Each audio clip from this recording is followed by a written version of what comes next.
समय खबर क्या है? खबर ये है कि इस्लामाबाद कौन जा रहा है? इस्लामाबाद जेडी वैंस जा रहे हैं, जो कि अमेरिका के उपराष्ट्रपति हैं। डोनाल्ड ट्रंप ने उनको बोला है कि आप जाएं इस्लामाबाद में और तेहरान के ऑफिशियल से आप वार्ता करें ताकि इस युद्ध को खत्म किया जा सके। यानी कि इस्लामाबाद इतना भरोसे का है डोनाल्ड ट्रंप का कि उनको भारत नहीं बल्कि इस्लामाबाद पसंद आया। अब आपको कुछ ट्वीट्स मैं आपको दिखाती हूँ, और प्रिया मैंने कुछ ट्वीट्स भेजे होंगे, उनको एक एक करके दिखाइएगा और उससे आपको पता चलेगा। इसकी खबर भी आ गई है कि जेडी वैंस जा रहे हैं, इसका स्क्रीनशॉट मैं आपको दिखाऊंगी।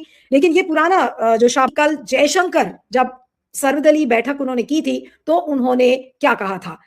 उन्होंने ये कहा था कि पाकिस्तान एक दलाल देश है और हम वो दलाल डिप्लोमेसी नहीं कर सकते। सर्वदलीय बैठक में उन्होंने कहा था कि भारत एक दलाल डिप्लोमेसी नहीं कर सकता।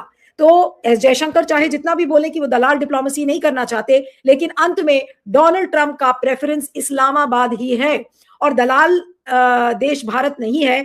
ये एक जले हुए, भुने हुए, फूके हुए विदेश मंत्री की भाषा है, जो जिसके पास कोई ऑप्शंस नहीं है, जिसने बहुत ज्यादा कुछ किया नहीं है, सब कुछ हाथ में था, नहीं किया, और अब जब जल बुन गए, जब ये पता चल गया कि इसे ईर्ष्या ही कहेंगे ना, इसे ईर्ष्या बोलेंगे, इसे जलन बोलेंगे, इसे जेलसी बोलेंगे कि भारत के पास वो सारी ताकत थी लेकिन उस ताकत का आपने इस्तेमाल नहीं किया। और अब आप देखिए उसका नतीजा, जेडी वैंस इस्लामाबाद जा रहे हैं। आज वो भी दिन हम देख सकते थे कि जेडी वैंस न्यू दिल्ली आते, भारत में मोदी जी उनको होस्ट करते और कहते कि मैं ईरान का युद्ध रुकवाऊंगा। क्या भारत के पास ये ताकत नहीं थी? ताकत थी, बहुत कुछ था, और बहुत कुछ ज्यादा जो पाकिस्तान के पास है उससे कहीं ज्यादा भारत के पास था, लेकिन सारी लुटिया डुबो दी गई। जो ये दलाल डिप्लोमेसी की बात जो जयशंकर ने की थी, वो आज यही भाषा है जो जले हुए, भुने हुए, मैं फिर से रिपीट कर रही हूं, ये आउट ऑफ जेलसी वाली जो भाषा है, वो उनकी हेल्पलेसनेस दिखाता है कि वो कुछ नहीं कर पाए, जबकि आज एक इतना गोल्डन अपॉर्चुनिटी आज भारत ने मिस कर दिया। विश्व गुरु, कहां की विश्व गुरु? जब आप एक शांति वार्ता नहीं होस्ट कर पाए, आपने कोशिश ही नहीं की, तो क्या विश्व गुरु? आज के बाद तो मुझे लग रहा है कि विश्व गुरु अपने आप को बोलना ही बंद कर देना चाहिए। अब मैं देखती हूँ मोदी जी के मुंह से विश्व गुरु का शब्द सुनाई पड़ेगा या नहीं पड़ेगा। और जो लेजर आई वाले विदेश मंत्री थे एस जयशंकर, वो यही अब कहते फिरेंगे कि देखिए पाकिस्तान तो दलाल डिप्लोमेसी करता है। आज इसी पर हम चर्चा करेंगे। हमारे साथ कुछ खास मेहमान जुड़े हुए हैं, उनसे मैं आपका परिचय करवाती हूँ। प्रोफेसर से शुरू करती हूँ कि प्रोफेसर पाशा, आज भारत के लिए कितनी बेइज्जती का दिन है। देख के ही खराब लग रहा है कि जेडी वैंस इस्लामाबाद जा रहे हैं और हम नई दिल्ली में बैठ के पाकिस्तान को दलाल देश बोल रहे हैं। आज एक मौका हमने गंवा नहीं दिया। और आज क्या ये जेलसी वाली भाषा नहीं है जो एस जयशंकर की सामने आई, जिसमें वो कह रहे हैं कि पाकिस्तान एक दलाल नेशन है? जी, और उसके लिए जेडी वैंस इस्लामाबाद जा रहे हैं। जी जी, देखिए, जो मध्यस्थ बनने के लिए जो एक काबिलियत होनी चाहिए थी, वो काबिलियत मोदी जी ने इस युद्ध के, इस जो ये लड़ाई चल रही है, इसके शुरू होने के 48 आवर्स पहले ही उन्होंने खो दी थी वो काबिलियत। क्योंकि वो इस ब्रेकआउट हुआ जब इस लड़ाई का, तो उससे पहले वो 48 घंटे पहले वो एक हमलावर देश के यहाँ बैठे हुए थे, बातचीत कर रहे थे। तो मोदी जी चाहे कितनी भी सफाई दें, सरकार कितनी भी सफाई दे, लेकिन कोई मानेगा नहीं कि मोदी जी को इस बात का नॉलेज नहीं था कि अगले 48 घंटे में क्या होने वाला है। तो वहां से आप पहले ही आप एक देश के हामी हो गए और दूसरे देश के विरोधी मान लिए गए। ईरान ने आपको विरोधी मान लिया, लेकिन क्योंकि आपकी पूरी एशियन टाइज है उस देश के साथ, सिविलाइजेशनल टाइज है, तो उन्होंने फिर भी एक शायद दरवाजा इंडिया के लिए खुला रखा था। They waited. लेकिन इंडिया, जब उनका जो एक सुप्रीम लीडर था उसको मार दिया गया, शहादत बताते हैं जिसको कहा गया, वो उसके बाद हमने उसको कंडेमनेशन तो छोड़िए, हमने कॉन्डोलेंसेस भी भेजना मुनासिब नहीं समझा। बच्चे मारे गए इजराइल के अटैक में, 150 से ज्यादा लड़कियां बच्चियां मारी गई। उसके बाद उस पर भी हम चुप बैठे रहे और हम कुछ बोले नहीं। लेकिन द मोमेंट ईरान ने जो गल्फ कंट्रीज थे उनकी जो फैसिलिटीज थी, डिसैलिनेशन प्लांट और या कुछ मिलिट्री बेसिस पे उन्होंने हमला किया, तो मोदी जी ने immediately as a prime minister of India उन्होंने इमीडिएटली ट्वीट कर दिया, उसमें उसका कंडेमनेशन किया, भेजा, उनको मैसेज भी भेजा।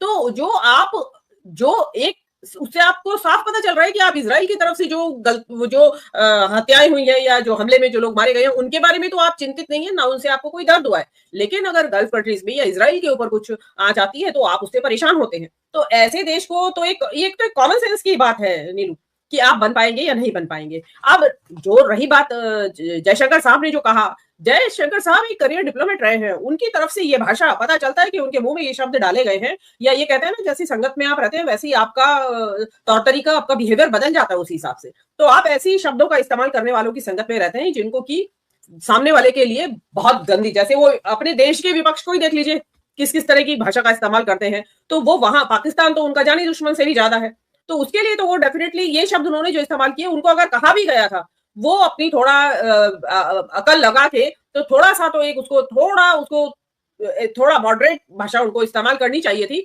उन्होंने न केवल अपना स्टेचर गिराया है दुनिया की नजर में और देशवासियों की नजर में, उन्होंने पूरी दुनिया को लगा कि देश का विदेश मंत्री ये शब्द बोल रहा है। और विदेश मंत्री की जो भाषा है वो खाली जयशंकर की भाषा नहीं मानी जाएगी, वो इस भारत देश की भाषा मानी जाएगी।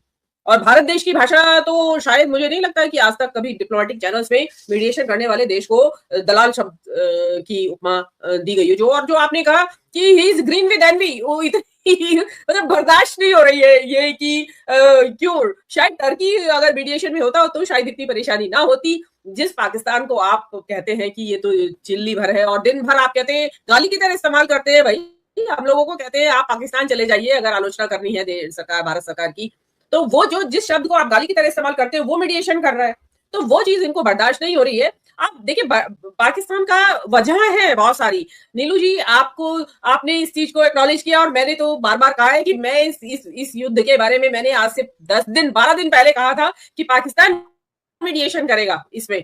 उस टाइम तो बात हो गई थी, किसी ने पहचान में नहीं किया इसको। उसके कारण थे, नंबर एक तो उनकी सीमा लगती है, दूसरे शिया आबादी दोनों कंट्रीज के अंदर है। ईरान एक शिया कंट्री है और शिया मुस्लिम जो है वो पाकिस्तान में भी बहुत बड़ी मात्रा में रहते हैं। इसमें यहाँ कहना जरूरी है कि इंडिया में one of the largest Shia population है। कायदे में तो इंडिया का हक बनता था, बुलाया जाता कि भाई आप शिया पॉपुलेशन है आपकी और आप यहाँ से कोई मिनिस्टर ऐसा आदमी भेजिए, इंटरमीडिएरी जो वहां समझाए उनको, लेकिन वो हम नहीं कर पाए। वहां से जो बताया जा रहा है कि आसिम मुनीर जो है उनके जो फील्ड मार्शल है, उनका बहुत अच्छा एक्सेस ये आपकी रिवॉल्यूशनरी गार्ड्स IRGC में है। तो इस टाइम जो बताया जा रहा है कि सुप्रीम कमांडर की हत्या के बाद से वहां पे इन अ वे IRGC के हाथ में पूरी कमांड है, सत्ता है। 31 जो उन्होंने प्रोविंसेस में उन्होंने बांट दिया है, तो जो वो व्यक्ति ज्यादा सुटेबल है इस नेगोशिएशन को करने के लिए कि जो डायरेक्ट इधर के पार्टी से भी बात करे और उधर IRGC को अपनी बात को सीधे सीधे पहुंचा दे, तो वो चीज है। और ईरान से उनका पुराना संबंध है, और देखिए ईरान से तो हमारा संबंध तो एक्चुअली तो हमारी सीमाएं लगी हुई थी ईरान से। अनडिवाइडेड इंडिया को अगर देखें तो पाकिस्तान तो हमारा ही, हम ही थे ना, इंडिया ही था ना पाकिस्तान भी पहले, तो ईरान और पाकिस्तान की सीमाएं लगी हुई हैं। तो वो चीज हम भूल गए। आप अपना तो वो जिसको कहते हैं ना कि अपने बारे में तो आप स्वत्व को भूल गए आप कि हम कौन है, और आप बड़ी छिछली सी छोटे स्तर की राजनीति पे उतर आए। उसका नतीजा ये हुआ कि आप एक तो इतना इंपॉर्टेंट एक इवेंट दुनिया के उस पर चल रहा है कि जिसको कहा जाता है कि थर्ड वर्ल्ड वॉर हो सकता है, उसको जो रुकवाएगा वो इस दुनिया में बहुत सम्मान का पात्र बनेगा कि भाई इसने मीडिएशन करके इस थर्ड वर्ल्ड वॉर को रुकवा दिया है। आपने वो अपॉर्चुनिटी खो दी, तो उसका मतलब ये नहीं है कि बजाय कुछ बोलने के आप चुप भी रह सकते थे, बजाय अपना ये सम्मान गिराने के। इसमें एक सवाल मेरा जयशंकर साहब से भी और मोदी जी से भी है कि मोदी जी जब यूक्रेन की वॉर रुकवाने के चक्कर में इतने क्राइसिस में वहां 10 घंटे की ट्रेन जर्नी करके वो रशिया से यूक्रेन गए, वहां से 10 घंटे की जर्नी वापस करके आए रशिया और यूक्रेन के बीच में, और इवन झूठा एक ट्वीट भी चलवा दिया, एक मीम चलवा दिया, पापा ने वॉर रुकवा दी, तो और रुकी भी नहीं थी वॉर। तो मोदी जी वहां, I am sorry to use Jaishankar words, Modi ji वहां दलाली करने गए थे या मध्यस्थता करने गए थे युद्ध रुकवाने की? उस वक्त तो मध्यस्थता थी, मोदी जी करे तो मध्यस्थता, पाकिस्तान करे तो दलाली। तो ये बहुत बढ़िया है कि आप करें तो रासलीला और हो जाइएगा, क्योंकि तुरंत आपके लिए लाइव चैट में लोग लिखेंगे कि आप पाकिस्तान की तरफ से बोल रही हैं। जाएंगे, हम तो घूमना चाहते हैं, देखना चाहते हैं कि वो है कैसा देश। मेरी तो बहुत दिली इच्छा है जाने की। जी जी ठीक है, अब जी ओके, मैं पुष्पराज के पास आती हूँ कि पुष्पराज, आज क्या एक तरीके से भारत की जो डिप्लोमेसी का जो अस्तित्व है वो खोता हुआ नजर नहीं आ रहा है? सालों सब धराशायी हो गया और आज भारत मध्यस्थता भी नहीं कर पा रहा है, और हम दूर से बैठ के तमाशा देख रहे हैं कि आज देखिए इस्लामाबाद JD वैंस को होस्ट कर रहा है, और ईरान का जो युद्ध है वो इस्लामाबाद यानी कि पाकिस्तान रुकवाएगा, और वो पूरी ताकत थी हमारे पास इस चीज को करने की, और ऊपर से एस जयशंकर का लॉल पार्टी मीटिंग में कहते हैं कि अरे वो तो दलाल नेशन है, दलाल डिप्लोमेसी की बात करते हैं। हम लोग जब विश्वगुरु की बात कर रहे हैं, आज जब भारत की मतलब लेजिटिमेट जगह थी कि हम लोग इंटरवीन करें मीडिएशन के लिए, तब मोदी जी मतलब भारत इस कमरे में है ही नहीं। इनफैक्ट पाकिस्तान जो स्टेट बिल्कुल ही फेल्ड स्टेट है, जिसकी तुलना मतलब साउथ सुडान और अन्य ऐसे देशों के साथ करनी जानी चाहिए जिनके पास कोई मतलब साधन नहीं है अपने आप को संभालने के लिए, उस देशों को आप आगे बढ़ा रहे हो। अगर आप पूछना चाह रही थी, उसके बाद फिर मैं आपके पास जाऊंगी कि अभी मीनू जी जो कह रही थी कि आसिम मुनीर के बड़े अच्छे रिलेशंस हैं IRGC से, और वो चीज शायद इस समय डोनाल्ड ट्रंप को क्लिक कर रही है कि भाई हम आसिम मुनीर की मदद ले लें और ये बातचीत हो जाए। क्या आज ये हेफ्ट, उसको हिंदी में क्या कहते हैं मुझे नहीं समझ आ रहा, बट वो क्या हेफ्ट आज भारत के पास नहीं था, वो कैपेबिलिटी भारत में नहीं थी कि वो भी IRGC के साथ या फिर जो अभी जो नए सुप्रीम लीडर बने हैं उनके साथ वो बातचीत करते, उनको समझाते, और ईरान क्या भारत की बात नहीं मानता? आज आसिम मुनीर को IRGC के साथ संबंध बनाए हैं अच्छे, और डोनाल्ड ट्रंप उन संबंधों का इस्तेमाल कर रहे हैं। आज तो हर बच्चे को पता लग गया है कि ये युद्ध शुरू होने से पहले ही आप दाव लगा चुके थे इजराइल पर, और क्योंकि हर घंटे हर मिनट पिछले 26 दिनों से अगर आपका दाव गलत पड़ता हुआ दिख रहा है तो आपके अंदर से खींच आना स्वाभाविक है। तो जब इतनी आपको खींच है, जब आप किसी को दलाल कहते हैं, जब भारत किसी को दलाल कहता है, तो क्यों नहीं ईरान और ट्रंप साहब को टैग करके ट्वीट में उनको कहिए कि आप दोनों ने शांति के लिए कैसे दलाल को रख लिया है? आप कहिए ना, उनको डांटिए ना, भाई विश्वगुरु आप में, आपको तो डांटना चाहिए ट्रंप को और ईरान को कि कैसे दलाल को तुम लोगों ने विश्व ये कर लिया है, शांति वार्ता के लिए कर लिया है। वो तो हिम्मत नहीं है इनको। तो मुझे ये लगता है कि समस्या बस इतनी सी साधारण सी है कि अनपढ़ राजा ने ना मुंशी प्रेमचंद को नहीं पढ़ा है। किसी को भी अगर पंच बनना होता है ना तो सबसे पहले उसको बिगाड़ का डर नहीं होना होता है। बिगाड़ का डर अगर आपको है तो आप पंच परमेश्वर के पात्र नहीं बन सकते। अगर आपको पंच बनना है तो आपको बिगाड़ का डर नहीं रहना है, आपके अंदर बिगाड़ का डर नहीं रहेगा। तो हमेशा पिछले 1.5 साल से देख रहे हैं, कभी एप्स्टीन के फाइल का बिगाड़ का डर है इनके ऊपर, कभी अदानी को जेल में डालने का बिगाड़ का डर है, कभी वो FBI का एक मोस्ट वांटेड लिस्ट में रॉ के एजेंट का नाम लिख दिया है। तो ये तो हमेशा बिगाड़ के ही डर में रहते हैं, ये तो डर के ही जीवन जी रहे। तो आज तक मैंने नहीं देखा कि कोई पंच बना हो, कोई जज बना हो और बड़ा डरपोक हो, ऐसा मैंने नहीं देखा। वो जजमेंट अच्छा दे या बुरा दे अलग बात है, लेकिन मैंने किसी पिद्दी को, डरपोक आदमी को जज के कुर्सी पर बैठे हुए नहीं देखा। मैं ये नहीं कह रहा हूँ कि हर जज अच्छा होता है, लेकिन सबसे पहला नियम होता है कि जज को जब कुर्सी पर बैठता है ना, ऐसे बैठ के हथौड़ा ऐसा मारता है, वो गलत मारे सही मारे। आपके अंदर कॉन्फिडेंस आपके अंदर नहीं दिख रहा है, आप तो जुआरी निकले, आप हैं जुआरी और कह रहे हैं कि मुझे जज बनना है। आज तक आप पब्लिक इंडिया के इतने दर्शक अगर देख रहे हैं कार्यक्रम, एक भी आदमी बता दीजिए सर कि जो जुआरी है उसको जज किसी ने बना। जी हाँ दोस्तों, ये थी अब तक की मालूमात जो मैंने आपके साथ शेयर की है। वीडियो कैसी लगी अपनी राय हर कमेंट बॉक्स में जरूर करें। वीडियो को लाइक करो, चैनल को सब्सक्राइब करें।